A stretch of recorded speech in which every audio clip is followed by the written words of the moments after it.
묵상하심으로 6월 18일 목요일 새벽 기도회를 시작하겠습니다.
오늘 우리에게 주시는 하나님의 말씀은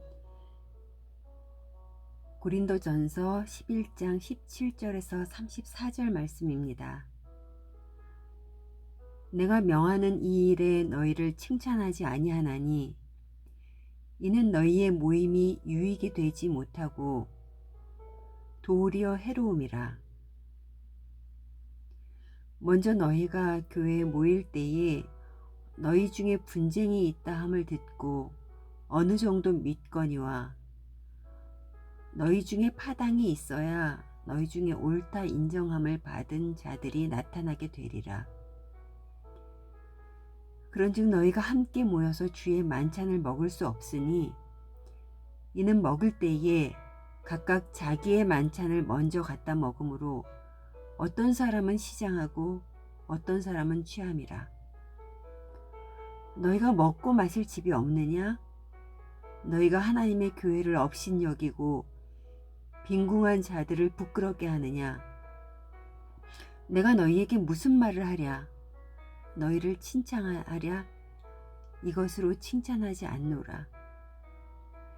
내가 너희에게 전한 것은 주께 받은 것이니 곧 주 예수께서 잡히시던 밤에 떡을 가지사 축사하시고 떼어 이르시되 이것은 너희를 위하는 내 몸이니 이것을 행하여 나를 기념하라 하시고 식후에 또한 그와 같이 잔을 가지시고 이르시되 이 잔은 내 피로 세운 새 언약이니 이것을 행하여 마실 때마다 나를 기념하라 하셨으니 너희가 이 떡을 먹으며 이 잔을 마실 때마다 주의 죽으심을 그가 오실 때까지 전하는 것이니라. 그러므로 누구든지 주의 떡이나 잔을 합당하지 않게 먹고 마시는 자는 주의 몸과 피에 대하여 죄를 짓는 것이니라. 사람이 자기를 살피고 그 후에야 이 떡을 먹고 이 잔을 마실지니 주의 몸을 분별하지 못하고 먹고 마시는 자는 자기의 죄를 먹고 마시는 것이니라. 그러므로 너희 중에 약한 자와 병든 자가 많고 잠자는 자도 적지 아니하니 우리가 우리를 살폈으면 판단을 받지 아니하려니와 우리가 판단받는 것은 주께 징계를 받는 것이니 이는 우리로 세상과 함께 정죄함을 받지 않게 하려 하심이라. 그런즉 내 형제들아 먹으러 모일 때에 서로 기다리라. 만일 누구든지 시장하거든 집에서 먹을지니 이는 너희의 모임이 판단받는 모임이 되지 않게 하려 함이라. 그 밖의 일들은 내가 언제든지 갈 때에 바로 잡으리라.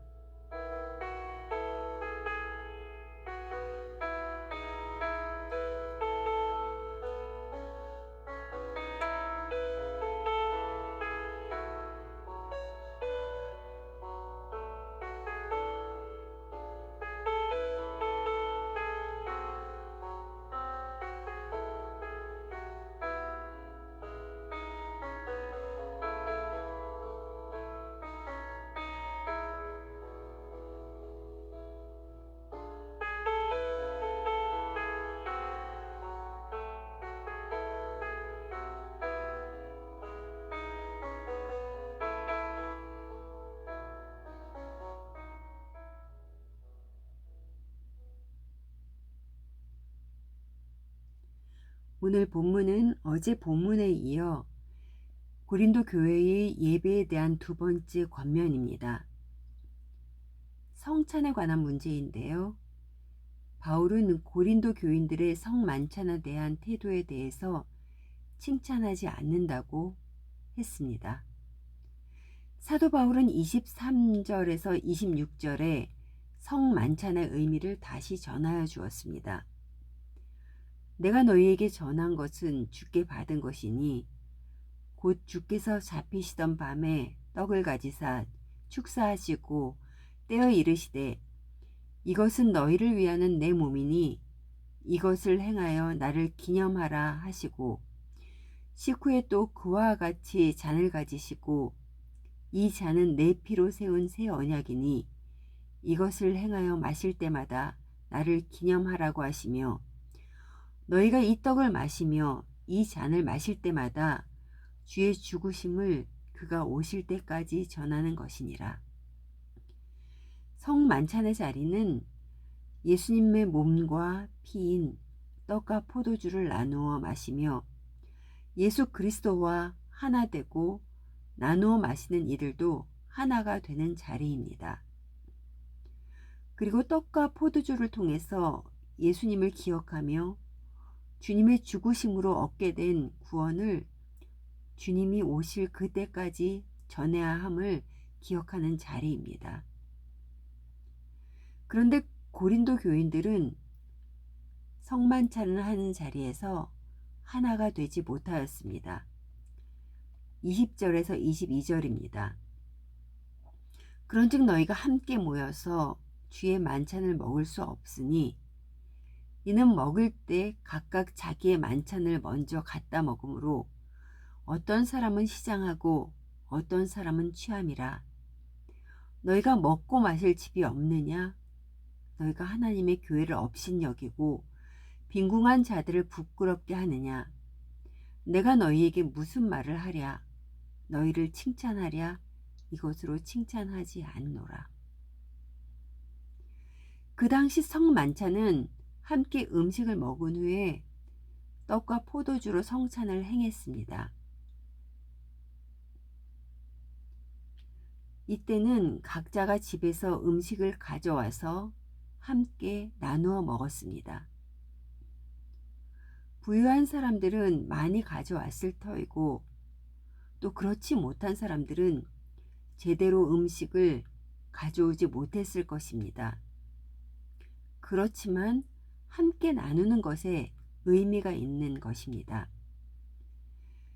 그런데 오늘 본문은 각각 자기의 만찬을 먼저 갖다 먹었다고 기록하고 있습니다. 고린도 교회에서 행해졌던 성찬 때 어떤 사람들은 일찍 와서 배불리 먹고 취하는데 어떤 사람들은 없어서 먹지 못하는 일이 벌어지고 있었던 것입니다. 이것만 볼 때에도 교회 안에는 파가 갈려 있다 상상하실 수 있을 것입니다. 끼리끼리만 뭉쳐서 먹고 마시는 상황 말입니다. 이에 바울은 각자 자기의 음식으로 배부르는 것은 집에서 하라는 것입니다. 이러한 태도는 교회를 업신여기고 빈궁한 자들을 부끄럽게 하는 일이라고 책망을 합니다. 바울은 이러한 교인들에게 성만찬에 임하는 마음가짐을 권면합니다. 먼저 28절에서 29절입니다.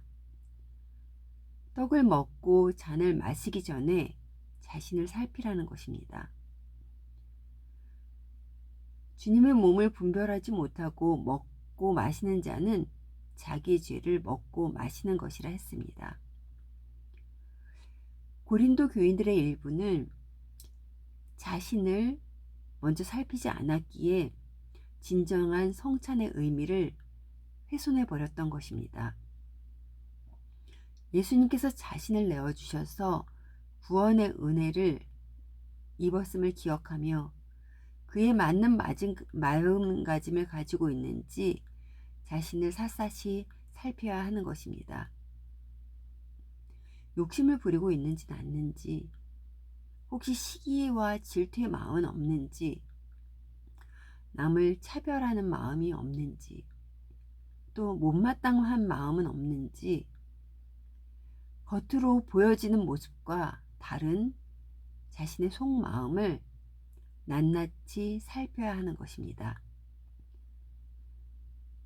연약한 인간은 자신을 살피지 않으면 바른 신앙생활을 해나갈 수 없기가 다반사입니다.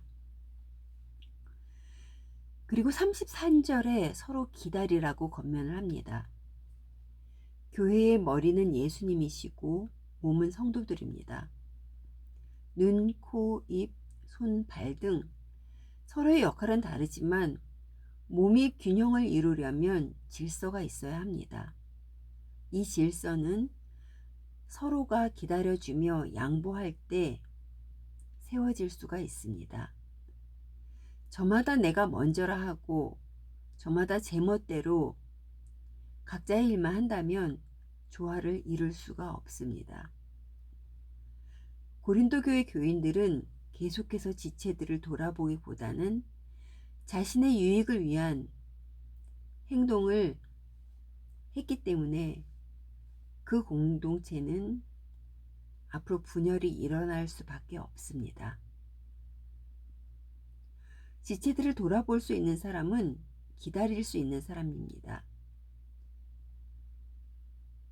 그 상대가 어떤 사람이어도 존중하고 내 자신을 낮출 수 있는 사람은 주님 앞에서 자신을 제대로 살핀 사람입니다.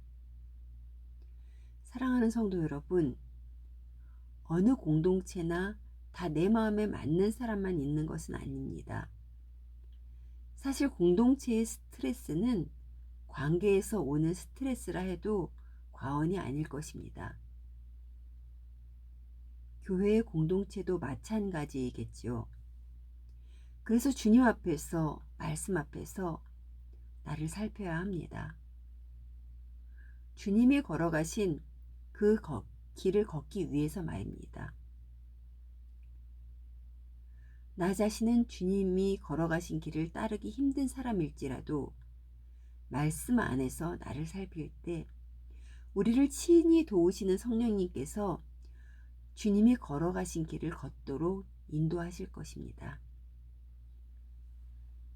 오늘 하루도 나 자신은 공동체의 유익을 위해 어떠했는지 살펴보며 주님 앞에서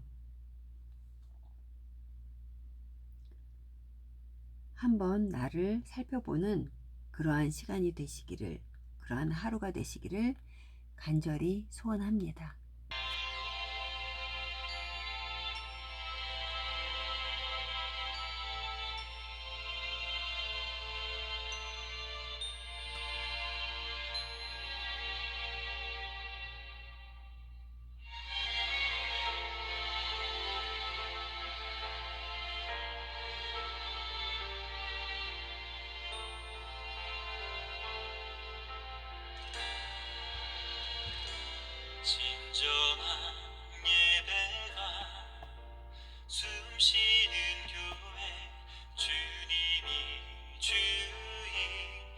계시